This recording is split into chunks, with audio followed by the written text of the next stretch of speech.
The American author H.P. Lovecraft, who was renowned as one of the greatest science fiction and fantasy writers of our generation, and who knew a thing or two about situations of fear and horror, was once quoted as saying, "The oldest and strongest emotion of mankind is fear, and the oldest and strongest kind of fear is fear of the unknown."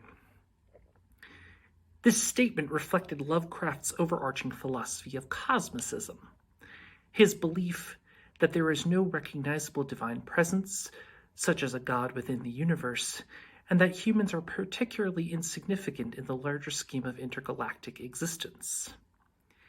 The horror in Lovecraft's stories has less to do with anything grotesque or fantastical, but was based on his character's realization that there were greater forces at play in the events of the universe, and that they, as humans, were powerless to do anything about it or affect any kind of change. As much as we may not like to admit it, we humans have always had a problem in dealing with the fear of the unknown. Even just the mention of the phrase fear of the unknown will cause people to squirm awkwardly and feel a sense of discomfort. It is almost as if we are hardwired as a species to have the expectation of wanting to know exactly what is going to happen before it happens, and anything less is an invitation for fear and anxiety to creep in. It is why we have turned learning to embrace the unknown and whatever may happen into a personal spiritual practice that we have to train ourselves to adapt, and one that we will freely admit that we do not do very well. There are a host of inspirational quotes and language that we try to center in our daily life in order to get ourselves to see that the unknown is not something scary that we must fear. One of the most curious phrases for me are those which invite us to think of a spark. You've probably heard them throughout your life, a spark of possibility or a spark of creativity. The idea is that in the moments of fear and uncertainty, that there can be a small glimmer of hope that can create or open our eyes to whatever it may be that we are longing for, be it hope that this will work out or answers to questions that we are sitting with. The idea is that the spark will bring about whatever positive outcome for which we are searching. And of course, the outcome is always a positive one. Perhaps it is because I am a person with ADHD who processes things differently, or because I am trained as a linguist, but assigning a positive connotation to the word spark has always seemed awkward to me. It may be because I know one of the definitions of the word spark is a small flash of light produced by a sudden disruptive electrical discharge through the air. It may also be because I am a child of the era when we were bombarded with messages about stop, drop, and roll, and Smokey the Bear's Only You Can Prevent Forest Fires. But I must admit that I have been conditioned throughout my 35 years on this earth to think of sparks as something destructive. Sparks are a small thing that happen when you are being careless or not paying attention that can cause larger fires and end up destroying things. The news media does not help things either. I've lost count of the number of news reports that I've heard about campers who have accidentally flicked a cigarette ash onto dry ground that has resulted in catastrophic wildfires that have ravaged forests in California and the western United States. If I am to truly embrace a spark of creativity or a spark of possibility, I feel like I need to have a bucket of water or a fire extinguisher nearby to keep myself safe. But amid my neuroses, I landed upon one of the other definitions of spark. A a small fiery particle thrown off from a fire, a light in ashes, or produced by striking together two hard surfaces such as stone or metal. This definition, while still implying the potential of destructive energy, also got me thinking of another word, catalyst. The word catalyst was coined in the 19th century from the word catalysis, itself a combination of two Greek words meaning dissolve down. Used in science, specifically chemistry, a catalyst is a substance that enables a chemical reaction to proceed at a usually fast rate or under different conditions than otherwise possible. It is also defined as an agent that provokes or speeds significant change or action.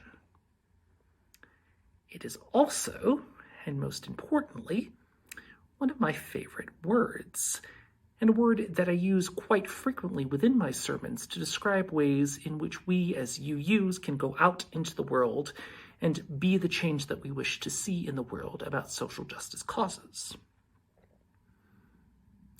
This led me to the question that ended up becoming the entire focus of the sermon, in that roundabout way that my logic usually goes.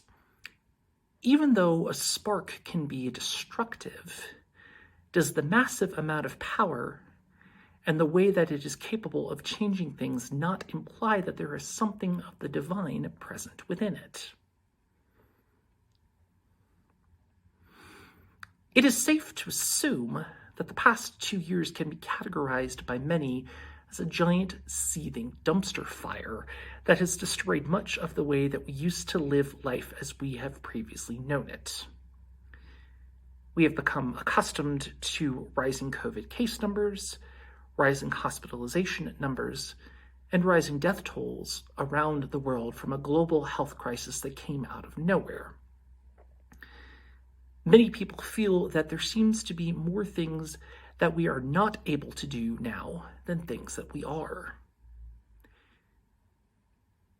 The sense of frustration and general futility has pervaded everything so much that average Americans are hungry for anything that brings about at least a moment of joy in wanting to be done with the reality of the pandemic. In these bleak moments, my go-to for any sort of inspiration, or anything to transport me out of the reality of the pandemic, has been to look to nature. There is something inherently comforting about the fact that, despite all of the things that seem like they are changing in my human life, that nature and all of its processes are still blissfully unaffected. The leaves on the trees are still changing colors and being shed in the fall. The birds are still building their nests and laying their eggs, and other animals are gathering food and hibernating for the winter, just as they always have done. And just as there is a cycle to the year that animals continue to follow, there is also a cycle and a familiar rhythm to the wheel of the year that is embraced by many pagan and earth-centered traditions, which remain just as consistent. The days get shorter at the same time of year, and there is increasingly more darkness than there is light.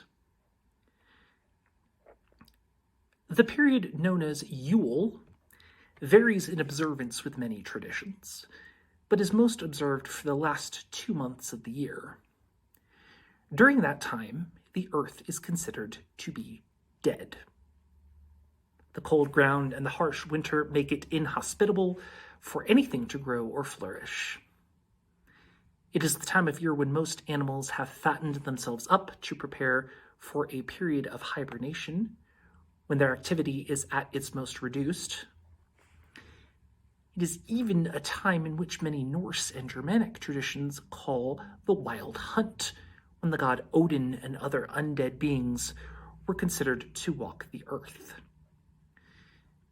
But despite the bleak and severe and even scary conditions, it was a time of great promise.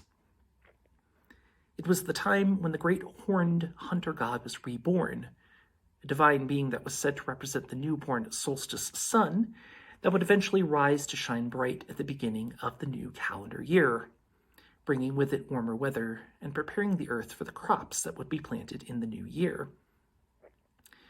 These pagan and earth-centered traditions had an influence on Christianity and Christian observances as well.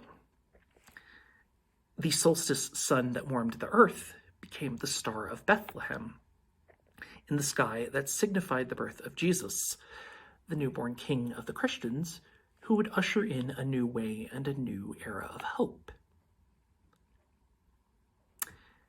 As destructive as the potential of sparks are, they have the potential to start the fires that become the catalysts to bring about change and hope for the future, and to bring us from the fear and uncertainty that living on the unknown brings to a moment of promise. It is worth remembering that the cycle of transition from fear to hope and promise is one that, just like the wheel of the year, happens at the same time every year, and even amid the wildest and most unpredictable of circumstances.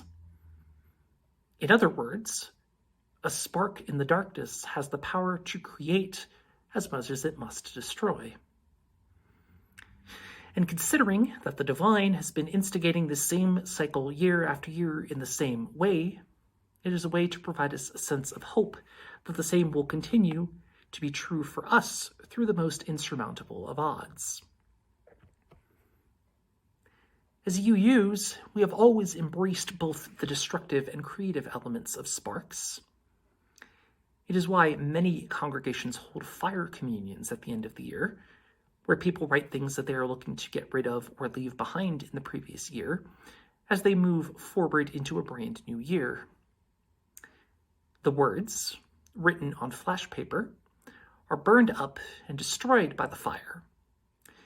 But the ritual of fire also has a purifying effect, releasing the person from whatever it was they were holding onto and bringing them into the creative hope of a new year and a new chapter in their lives. As my friend, colleague, and fellow UU minister Erica Hewitt writes in a fire communion ritual that she wrote a few years ago, "If the past year held joy and growth for you, may that sweetness continue to bless you. If the past year held pain and bitterness, may you be relieved of those burdens and renewed for the journey ahead. Let us look to the new with hope, with curiosity about its many unknowns, and with faith in our strength to navigate it with grace." May we remember these words as we approach the end of the year, a time when the earth is dead and cold. And as we approach the holiday season, a time when we are surrounded by warm fires, candles, and holiday lights in so many ways, may the sparks not scare us or make us nervous, but surround and shelter us with protection as we are brought into a time of great hope and great possibility. May it be so. Blessed be. Amen. Shalom. Assalamu alaikum. Namaste. Thank you all so much.